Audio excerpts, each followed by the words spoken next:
nze comfortable. Kakati nenkolaki nentuula nembera ku live mwalaba nnyo nga ngamba jjako live bi TikTok byombikooye mwalaba waawo ngo feelings are so kazirinyi ayagala ojjeko live. Yes, mwalabawo nnyo nga ngamba jjako live by then esimu yange kateegwe that fighting nga ngamba jjako live. Kali mulo atandise okkankana vibratinga atandise okutuyana nga kufulayi wali wakufulayi weereze tawo tunabe banange what happened mwekamba buulire this world teri simanyi nakumanya oba eri balance oba teri balance oba omuntu human ife twakula tutya nze simunenya y'okubeera mu love. We talked like ebintu bingi nnyo between we two. Kakati olimezaako live Biswanka gamba jjako live mugende munaabe ebbugumu lyali lingi mu nnyumba. Tewaliwo bbugumu yadde nemugamba we discussed about things ng'abantu abalina amagezi okitegeera. We discuss about our life, we discuss about love. Nga yangamba baby nze nkwagala bichira bichinze nemusuubiza ebimu kyovola bawali avude yavana agamba mbu wansuubiza sente naye tewakola ki? Awo nanga muli ku live nga live evuddeko. Awo nga tetuli ku live.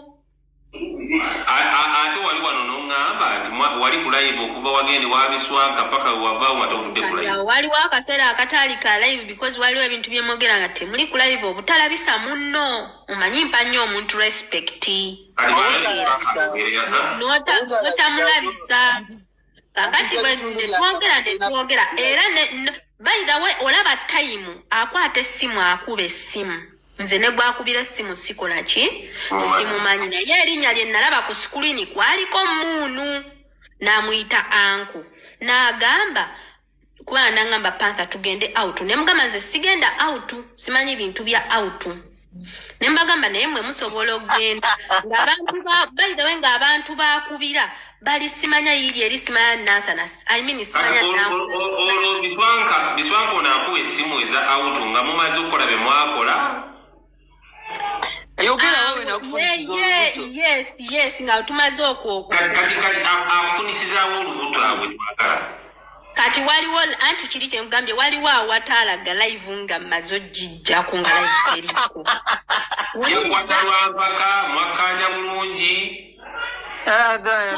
Walina ekibuuzi okitegeera. Panther yali Nayivu. Kati uli omuzijja ayogera mu Nali Nayivu.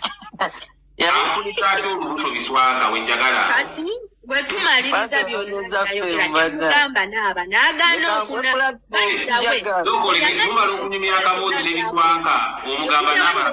tugende tunaabe atijjukira live omanyi okuswipinga bwe bati no nevaako ngatonyize ofu nga TikTok tevaako nga tomaze jijja okuswitch yayo. Process by process. Process by process. Kakati natwogera everything blah blah blah blah blah okagenda okunaaba ngolo ya promising ensi neggulu naye nga nganye n'okola ky'okunaaba kankubulira olwamaliriza byonna bye yamaliriza okukola by the way teyanaaba nakunaaba. Kakati wagenda n'onaaba bati wanaaba nagaana okunaaba yakola nabyakola n'akola byonna byakola n'amaliriza n'amala n'okuyiwa n'amala n'asamula n'agaana n'okunaaba nemugamba ku live ngambye oyagala kunaaba laki togenze kunaaba.